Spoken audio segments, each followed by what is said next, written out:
Hey people, it's NIyas713. Now this is another science video I'm covering. So this is from BBC News. Man gets genetically modified pig heart in world first transplant.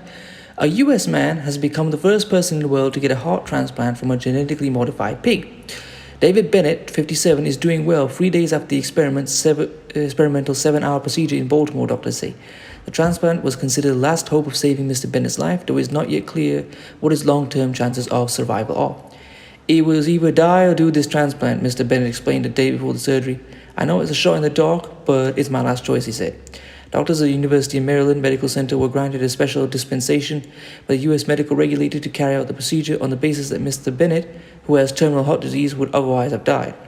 He had been deemed ineligible for a human transplant, a decision that is often taken by doctors when the patient is in very poor health. The pig used in the transplant had been genetically modified to knock out several genes that would have led to the organ being rejected by Mr. Bennett's body, the AFP news agency reports. For the medical team who carried out the transplant, it marks the culmination of years of research and could change lives around the world. Surgeon Bartley Griffith said the surgery would bring the world one step closer to solving the organ shortage crisis. Currently, 17 people die every day in the US waiting for a transplant, with more than 100,000 people reportedly on the waiting list. Dr. Christine Lau, chair of the Department of Surgery at the University of Maryland School of Medicine, was in the operating theater during the surgery. He is at more of a risk because we require more immunosuppression, slightly different than we would normally do in a human-to-human transplant. How well the patient does from now on is, it's never been done before, so we really don't know, she told the BBC. People die all the time on the waiting list, waiting for organs. If we could use genetically engineered pig organs, they never have to wait. They could basically get an organ as they need it. Plus, we won't have to fly all over the country at night time to recover organs to put them into recipients, she added. The possibility of using animal organs for so-called xenotransplantation to meet the demand has been considered, and using pig heart valves is already common. In October 2021, surgeons in New York announced they had successfully transplanted a pig kidney into a person. Yes, I thought I'd covered this story before. Now it's getting closer to more and more, basically at the heart of the patient. At the time, the operation was the most advanced experiment in the field so far. However, the recipient on that occasion was brain dead with no hope of recovery. This watershed moment provides hope for solutions to the chronic shortage of donor human organs. But there is still a long way to go to determine whether giving people animal organs is the way forward. Pig hearts are anatomically similar to human hearts, but understandably not identical. It's not ideal compared to swapping in a human donor heart. But it is possible to plumb them in and get them working. I love the plumbing, as if the human heart is just like, your downstairs tap, and if you just put in an extra pipe, it can fix the problem. The bigger issue is organ rejection. These pigs are bred to lack genes that can cause rejection. They are cloned with certain genes knocked out and reared until they reach an age where their organs are big enough to be harvested for transplantation. It is too soon to know how Mr. Bennett will fare with his pig heart.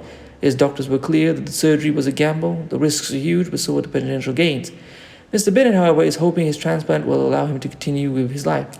He was bedridden for 6 weeks leading up to the surgery and attached to a machine which kept him alive after he was diagnosed with terminal heart disease.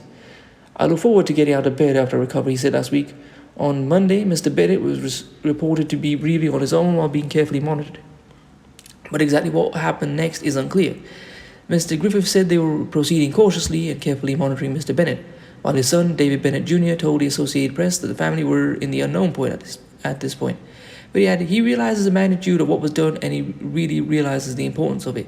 We've never done this in a human, and I like to think that we have given him a better option than what continue his therapy would have been, Mr. Griffith said. But whether he will live for a day, a week, month, year, I don't know. So, most of my viewers are Tiwani Black Americans, and I know a significant amount of you are Hebrew Israelites, and some of you are Muslims. So I'm sure you know just how wrong this comes across, and I think that this is not going to work in the greater scheme of things. Because I don't foresee how putting a pig heart in a human being is going to work. Because sooner or later, the body is going to react, or something is going to go wrong. And it just seems very, very wrong to put in this, well, I'm not speaking from a religious perspective, this forbidden animal, which is known to be unclean, into a human body. I don't foresee it working. But please share your thoughts. if you like to support the channel, leave my Cash App. I'm going to leave this article in the description. I'm going to leave some more down below that. If you want to follow me on Instagram, I'll leave it there as well. And YouTube has given my page channel a warning. So if you could please sub to my backup, which I'll leave in the pinned comment. Thank you.